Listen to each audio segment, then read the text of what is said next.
Surrender to the Lord in 2003. I knew that making a difference in anything that was going on in my life, I did. I asked him, I said, you've got to, you're going to have to help me. And we've all been at that place.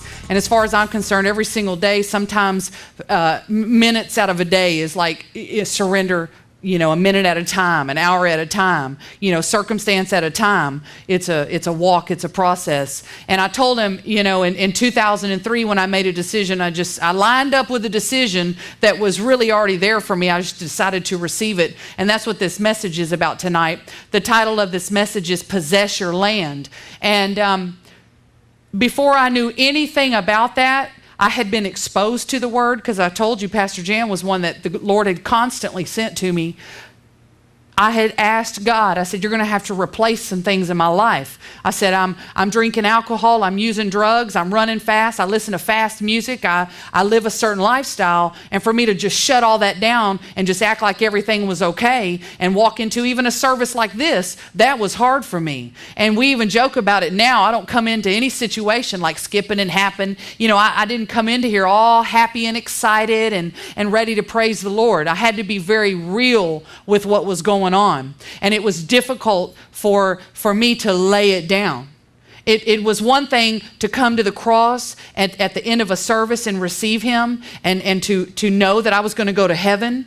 That was always as far as that I had ever gotten. And that's later, when we get into the real meat of this message about possess your land, we're going to go into the book of Joshua, and you're going to see who God used to help Joshua. Some of you already know, because half of y'all taught me the book anyway. The Lord used y'all, so you already know where we're going with this. Verse 31, after Caleb rises up, it says, but the men who had gone up with him said, we're not able to go up against the people, for they're stronger than we are. How many times have we done that? You know God's called you to something. You already know what time it is. Oh, what, you think he delivered you from drugs and alcohol and walking the street and depression and crying over grief of losing family or kids or loved ones or nephews or daughters or losing your house or losing your job, or, oh, he delivers us out of all of that and then he's got no plan? Your mess is what God's going to use. That's what he uses. He uses our mess to pull it off. So man, don't hate, celebrate. Everything we've ever been through, all the drama, all the pain, all the frustration, all the falling down and the begging him and help, pulling yourself back up, that's what he's going to use. And so when we go into this talking about possessing our land, there's a reason why we are the way we are. And we're going to talk about that tonight.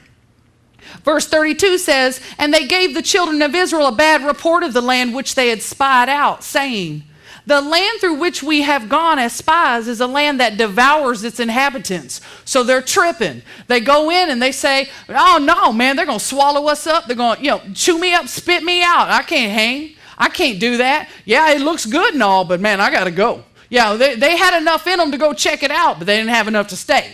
Now, it doesn't say they were willing to go back to Egypt. Now, actually, later we're going to read where they start to have an opinion that maybe we should go back to Egypt. You ever thought that? Oh, man, forget this. What's this for? Why do I even need to do this? It's not worth it. I might as well just go back to what I was doing. Oh, hello. No, I'm in the wrong place. Nobody's ever had a thought. No, do that. Yeah, I know it's all good, but no, you're not cut out for that. Yeah, I know it's all good, but you're not qualified for that. Anybody ever heard that voice? See, the question could be, what voice is driving you? What voice is driving you to a point to keep you from possessing your land? The land that God has called you to possess, that could be on your job. That could be, what's that group of people that he has called you to minister to? That's your land. That's the land that we're supposed to possess.